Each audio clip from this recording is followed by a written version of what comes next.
6 కొడుకులు. జింక కథ ఇంకా వస్తాయి, లేకపోతే డైరెక్ట్ ఆడికే జంప్ అవుతున్నా.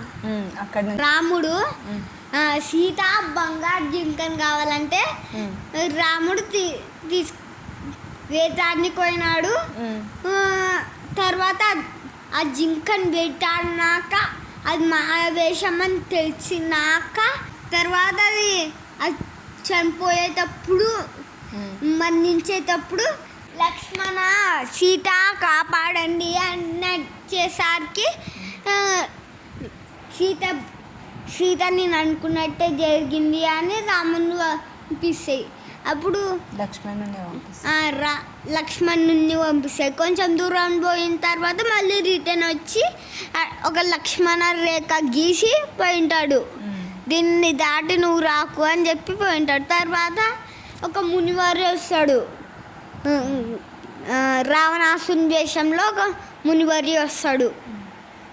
వచ్చి భవతి భిక్షాందేవి అనేసరికి ఆమె వచ్చి పెడుతుంటే రావణాసుడు రానికి ట్రై చేస్తాడు తీసుకోనికే.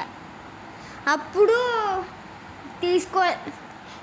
ఏంటి స్వామి రాలేరా అంటే తర్వాత సీతనే ఆ రేఖ దాటిపోయి ఒక అడుగు వేసినప్పుడే ఇంకా తీసుకొని పోయినాడు. లక్షణంలో 1 మినిట్లో తీసుకొని పోయినాడు. అంతే కథ రావణాసుడు ఎవరిని? సీతని. అప్పుడు ఎట్లా వచ్చినాడు ఆయన? ఏ వేషంలో వచ్చినాడు? మునివర్య.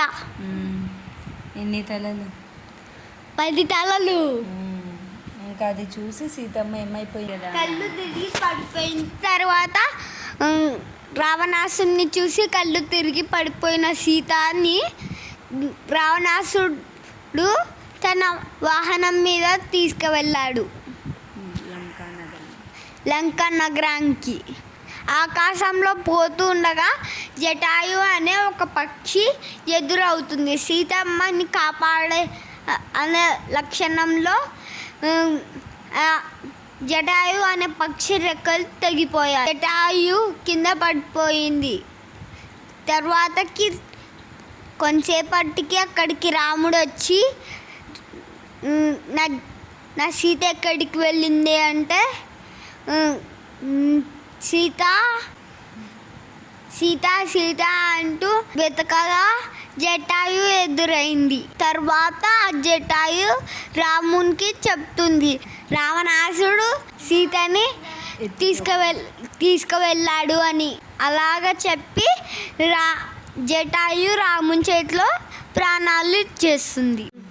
హనుమంతుని సాయంతో సీతని వెతికి రావణాసుని చంపి సీతమ్మని అయోధ్యకి తీసుకొస్తారు. రామ లక్ష్మణులు, సీతాదేవి హనుమంతుడు కలిసి ఆనందంగా అయోధ్యని